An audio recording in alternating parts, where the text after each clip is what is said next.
అందరికీ నమస్తే అండి. నా పేరు అనిల్ కేతా. జనగలం ప్రేక్షకులకు స్వాగతం.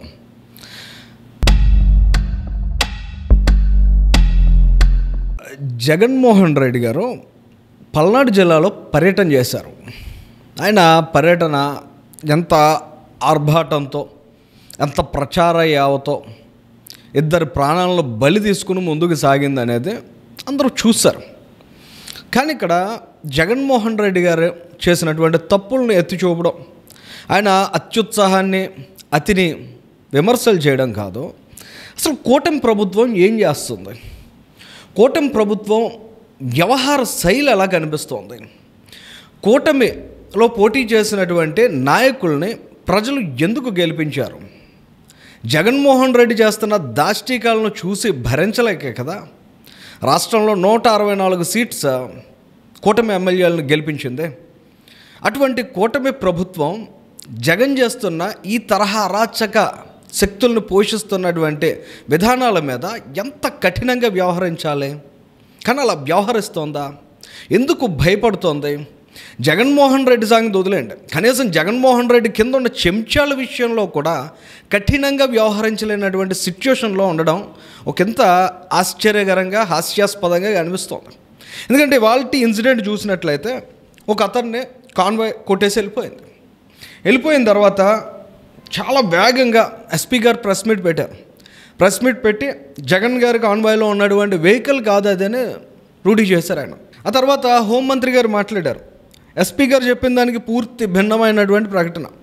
జగన్మోహన్ రెడ్డి గారి కాన్వాయ్లో ఉన్నటువంటి వాహనం ఢీకొని వృద్ధుడు చనిపోయారు, ప్రాణాలు కోల్పోయారని. మరొక ఘటనలో సత్తెనపల్లిలో తొక్కిసలాట్లో స్పృహ కోల్పోయి ప్రాణాలు కోల్పోయినటువంటి వ్యక్తి ఒకరు. అంటే ఇద్దరు ప్రాణాలు ఇవాళ జగన్మోహన్ రెడ్డి బలి తీసుకున్నారు. సరేలే, దీనికి నేరుగా ఎవరిని బాధ్యులు చేయాలనే విషయం ప్రభుత్వం, పోలీస్ శాఖ నిర్ణయించాలి.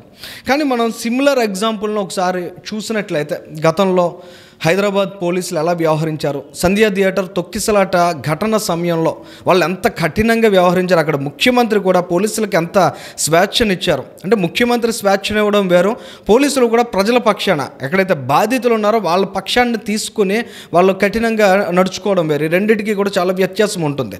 అధికారాలు కొన్ని సందర్భాల్లో ఇచ్చినా కూడా వాటిని సమర్థంగా వాడలేనటువంటి అధికారులు కూడా ఉంటారు. కానీ హైదరాబాద్లో మనం అబ్జర్వ్ చేసినట్లయితే చాలా తీవ్రంగా వ్యవహరించారు ఆ రోజు పోలీసులు. ఎవరైతే అల్లు అర్జున్ ఆ ఎంటైర్ ఎపిసోడ్కి దారితీసినటువంటి పరిస్థితులను కల్పించారో ఆయన అరెస్ట్ చేశారు.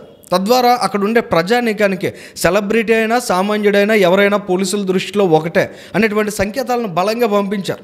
కానీ వాళ్ళ ఆంధ్రప్రదేశ్ రాష్ట్రంలో ఏం జరుగుతుందంటే, నెనగాక మొన్న పర్మిషన్కి అప్లై చేశారు. ఆ పర్మిషన్ అంత షార్ట్ టైంలో ఎందుకు అప్లై చేశారు, దాన్ని అసలు ఎలా ఆమోదించారు, నిజంగా పర్మిట్ చేసినటువంటి వెహికల్స్కి మించి వస్తున్నటువంటి వాహనాలను ఎందుకు అడ్డుకోలేకపోయారు? అంటే పోలీసుల శక్తికి మించి జగన్మోహన్ రెడ్డి శక్తి ఉందని వాళ్ళు చూపించుకుంటున్నారా, అక్కడ ప్రూవ్ చేస్తున్నారా?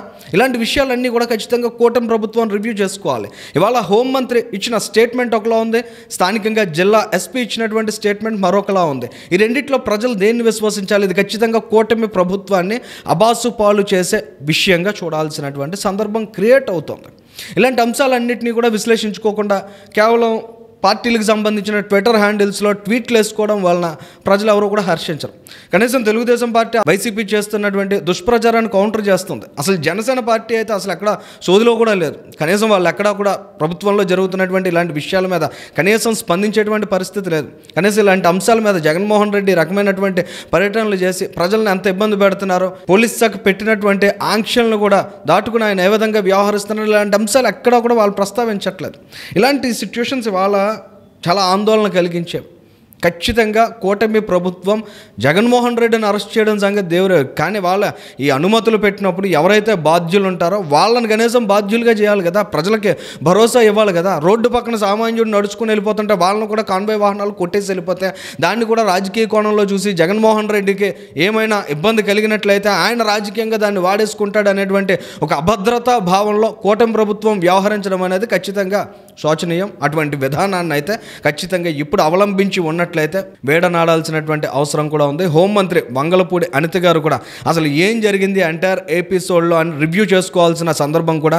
ఎందుకంటే జగన్మోహన్ రెడ్డి పదే పదే ఇలా ప్రజల్లోకి వచ్చి ఆయన తన సైకో ముఠాన్ని వేసుకుని అరాచకాలు సృష్టించి వెళ్ళిపోతే, దానికి ప్రజలు బాధితులుగా నలిగిపోతే ప్రభుత్వం మాత్రం మేము చూస్తూ ఊరుకుంటాం అనే విధానం, ధోరణి ఖచ్చితంగా ప్రజలు యాక్సెప్ట్ చేయరు. కూటమి ప్రభుత్వం ఏ విధంగా అడ్రస్ చేస్తుందనేది వేచి చూడాలి.